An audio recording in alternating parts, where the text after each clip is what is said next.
अनेक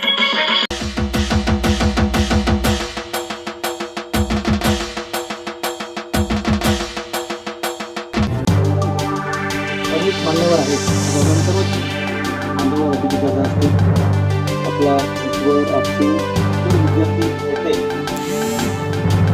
मॅडम आहेत ज्योती पावरा खरं म्हणजे आपलं निमंत्रण मिळालं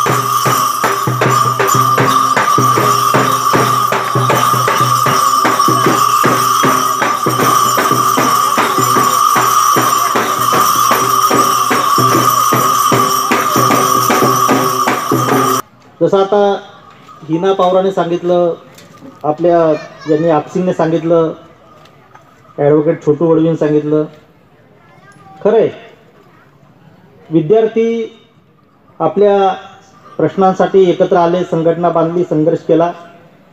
धुळ्याचा इतिहास चांगला आहे. मला वाटतं 2 जिल्ह्यामध्ये धुळेवाले हॉस्टेलचे ॲडमिशन असो का काही असो एकत्र येऊन लढतात. हे सर्वात अभिनंदनीय बाब आहे. पण सर्वात चांगलं म्हणजे की विद्यार्थी झगडतात, संघर्ष करतात, परंतु नियंत्रणामध्ये पण राहतात. हे पण फार महत्त्वाचं आहे. म्हणजे स्वतःला सांभाळणं पण फार महत्त्वाचं आहे. ते पण तुम्ही सांभाळतात. एकदम अतिरेकीवाद होत नाही, स्वतःला सांभाळतात, कुठेही असं हिंसात्मक कार्यक्रम होत नाही, आंदोलन एकदम तीव्र करतात. याची मला पूर्ण जाणीव आहे. कधी कधी मी विद्यार्थी नेत्यांना सांगतो, जरा सांभाळा, जास्त वाढू देऊ नका. आता आपले वळवी सर आहेत, सर्वच आपण साथ देतात एकत्र.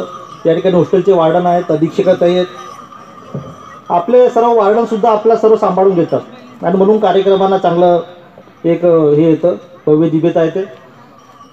विद्यार्थी मित्रांनो, सुहासदादांनी भरपूर काही सांगितलं आहे. बोगस आदिवासींचा प्रश्न असो, विद्यार्थ्यांच्या भविष्याचा प्रश्न असो, या बाबतीमध्ये आपण जागृत राहायला पाहिजे. संघटना ही जागृतीसाठी आहे आणि आपल्या जागृतीच्या आणि एकत्र येण्याचं काहीतरी निमित्त लागतं. जसं संमेलन आहे तसं आपला समाज एकत्र व्हायला सुद्धा एक काहीतरी घटक लागतं आणि ते घटक म्हणजे आपली संस्कृती आहे. आपण जमाती भिल्ल, पावरा, कोकणी, धानका, वेगवेगळ्या जमाती सर्व महाराष्ट्रामध्ये पसरल्या आहेत, इतर राज्यात आहेत, देशात आहेत. पण आदिवासी एकता परिषदेच्या निमित्ताने मी तडवी आदिवासी विद्यार्थी संघटनेचा अध्यक्ष आज माध्यमिक आणि वाडीबुकवर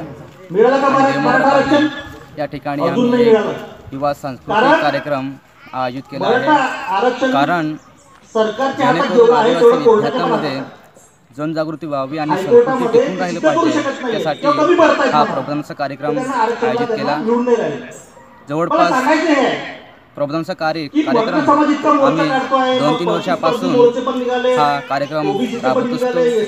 त्याचप्रमाणे जेणेकरून जे बोर्डिंगचे विद्यार्थ्यांना सुद्धा आम्ही या ठिकाणी इन्व्हॉल्व केले, कारण की त्यांना लहानपणीपासूनच एक समाजाचे नेतृत्व गुण आणि त्यांना प्रबोधन झालं पाहिजे या संदर्भात त्यांना कार्यक्रमात आम्ही इन्व्हॉल्व केलं.